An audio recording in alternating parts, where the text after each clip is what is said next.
नमस्कार, कसे आहात सर्वजण। आजच्या व्हिडिओमध्ये आपण पाहणार आहोत 3 वर्षाच्या बाळाचा एकदम सुंदर असा फ्रॉक।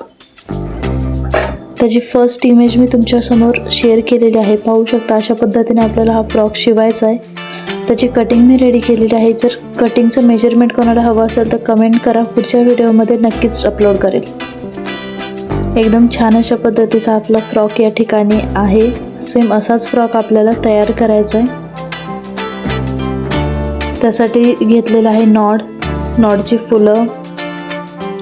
आपल्याला फुग्याची बाही बनवायची, तर जास्त मेजरमेंट असणारी फुग्याची बाही, त्याला पुढून लावण्यासाठी छान अशी lace, front part, back part. Front पार्टला मी छान पानाचा आकार दिलेला आहे आणि बॅक पार्टला रेग्युलर आकार गोलमध्ये, बॅक साईडला चेन असणार आहे आणि फ्रंटला आपल्याला एक पट्टी लावायची आहे पिंक कलरची। ती खालची फ्रील आहे, ज्याचा अस्तर आणि मुख्य कपडा। आता आपण बॅक पार्ट रेडी करून घेऊ। उलट सुलट बाजू करून घेऊन आपल्याला शिलाई देऊन घ्यायची आहे। मधला पार्ट घेऊन त्या ठिकाणी आपल्याला मधून टिप मारायची आहे, जेणेकरून झिप लावण्यासाठी आपल्याला त्या ठिकाणी जागा तयार होईल। 2 टिपा मारून घ्यायच्या, दोन्हीच्या मध्ये अर्ध्या इंचाचं अंतर ठेवायचं आणि कट करून घ्यायचं।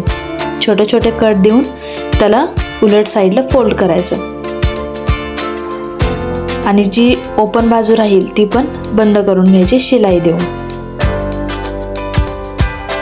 दोन्ही पार्ट तशाच पद्धतीने रेडी करायचे ते।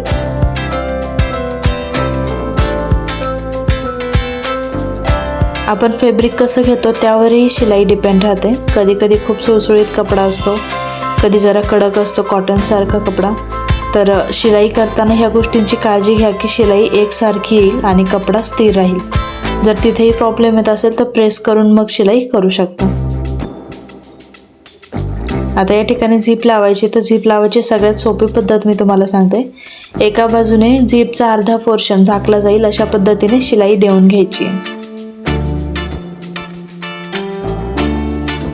आणि सुरुवातीला आणि शेवटी थोडंसं रब करून घ्यायचं आहे, जेणेकरून शिलाई सुटणार नाही आणि चेन मजबूतीने कपड्याला चिटकून राहील। सेम पद्धत दुसऱ्या पार्टसाठी सुद्धा वापरायची, फक्त यामध्ये काळजी घ्या की अंतर कमी जास्त होऊ नये।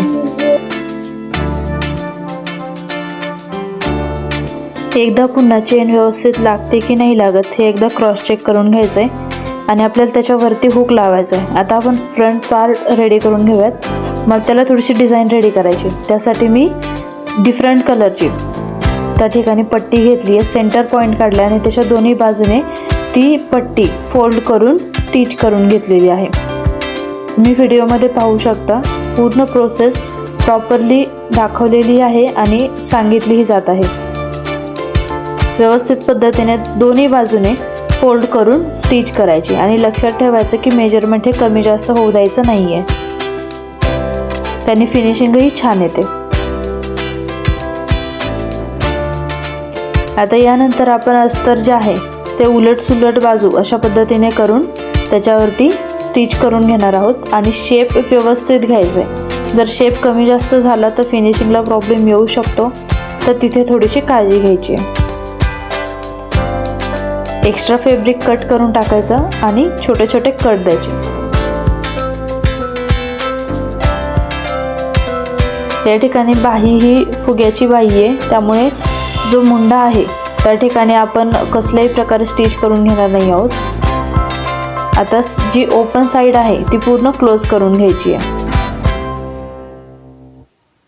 सर्व बाजूने व्यवस्थित टिप मारायची आणि जे एक्स्ट्रा फॅब्रिक आपल्याला दिसतं अस्तरचं किंवा जे मेन फॅब्रिक आहे त्याचं, तर ते कट करून टाकायचं आहे। आता बॅक आणि फ्रंट पार्टचे आपण शोल्डर अटॅच करून घेतोय।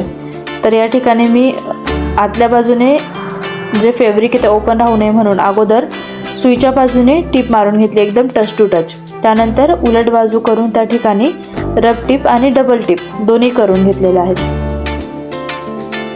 दोन्ही शोल्डरला सेम प्रोसेस फॉलो करायची आहे।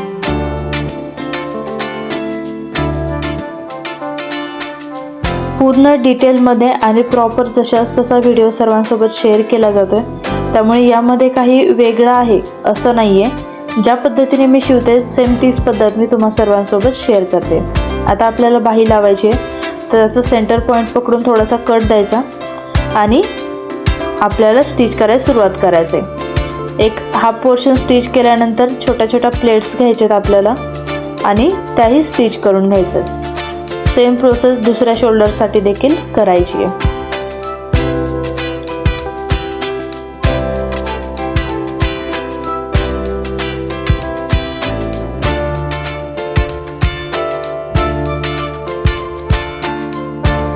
आपल्याला जी कलरची जी लेस पट्टी आहे ती पण अटॅच करायची आहे। तिचं मेजरमेंट हे जे बाहीचं मेजरमेंट असतं, बाही घेर, तर त्या पद्धतीने ठेवायचं आहे। इथे आपण अगोदर आतल्या बाजूने शिलाई देऊन घेणार आहोत। थोडंसं स्टार्टिंगला प्लेन घ्यायचं स्टिच करून, त्यानंतर ज्या प्लेट्स आहेत त्या सेम प्लेट्स रेडी करायच्यात आणि त्याखाली प्रॉपरली स्टिच करायचे। अशा पद्धतीने आपलं फायनल लुक रेडी होतं। सेम दुसऱ्या बाहीला देखील असंच करायचं आहे। फुग्याची एकदम सुंदर छानशी बाही या ठिकाणी तयार होती आपली। आता दुसरी बाही सेम त्याच पद्धतीने तीच प्रोसेस फॉलो करून कंप्लीट करायची आहे। आणि महत्त्वाचा पॉईंट की सेंटर पॉईंट हा बरोबर शोल्डरवरच आला पाहिजे, जेणेकरून कपडा कमी जास्त होणार नाही आणि त्याचा आपल्याला प्रॉपर अंदाजही येऊन जातो।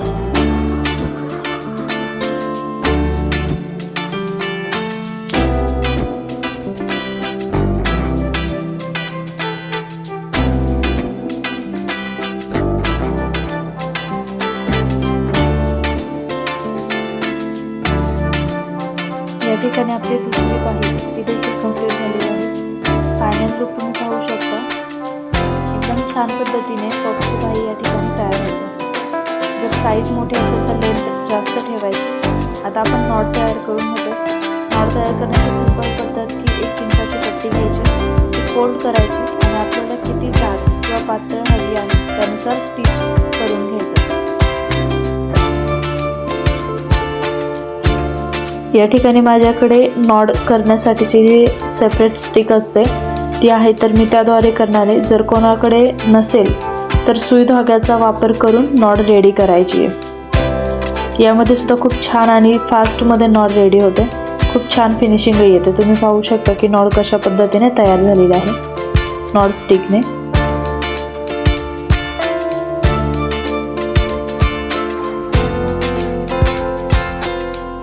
मी पूर्ण व्हिडिओ जशाच तसा सर्वांसोबत शेअर करत आहे, त्यामुळे जरी याच पद्धतीने तुम्ही प्रॉपरली फॉलो केलं तर तुमचा ड्रेस अजून छान येईल। मी बॅक साईडला नॉट थोडीशी अटॅच करून घेतली आहे पूर्ण शिलाई देण्याच्या अगोदर। आता इथे फुलं तयार करून घ्यायचे। फुलं तयार करण्याची सोपी पद्धत, चौकोनी आकाराचा एक छोटा पीस घ्यायचा आहे, तो त्रिकोणामध्ये फोल्ड करून घ्यायचा, तो स्मूथली नॉडवरती टेकवायचा, स्टिच करून घ्यायचं, एक्स्ट्रा फॅब्रिक कट करायचं आणि ती नॉडची जी पुढच्या आपण फूल तयार करतोय ते बाहेरच्या बाजूला खेचायचं। एकदम सुंदर अशा पद्धतीने आपलं फूल तयार होतं।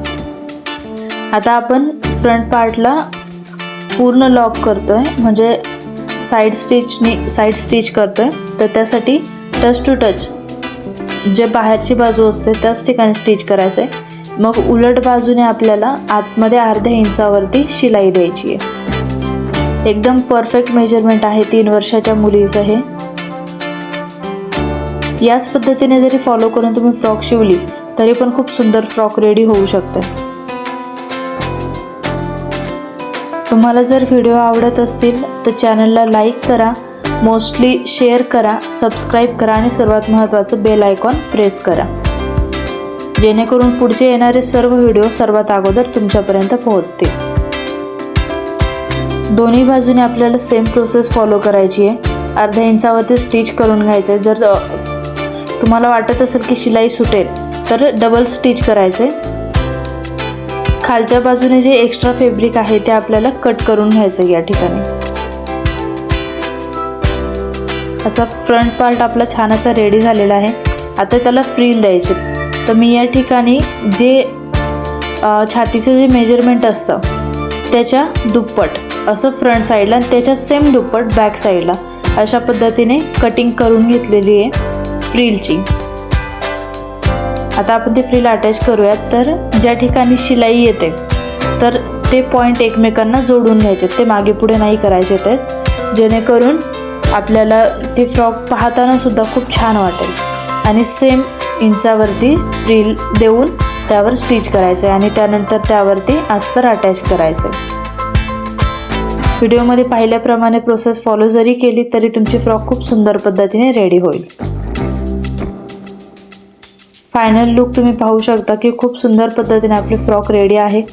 सेम अशाच पद्धतीच्या अजून काही डिझाईनमध्ये फ्रॉक शिवायचे असेल तर कमेंट करा। पुढच्या व्हिडिओमध्ये नक्कीच त्या पद्धतीचे फ्रॉक शिवून सर्वांसोबत त्याचं proper cutting and stitching share करेल। व्हिडिओ आवडला असेल तर चॅनलला लाईक करा, शेअर करा आणि सबस्क्राईब करा।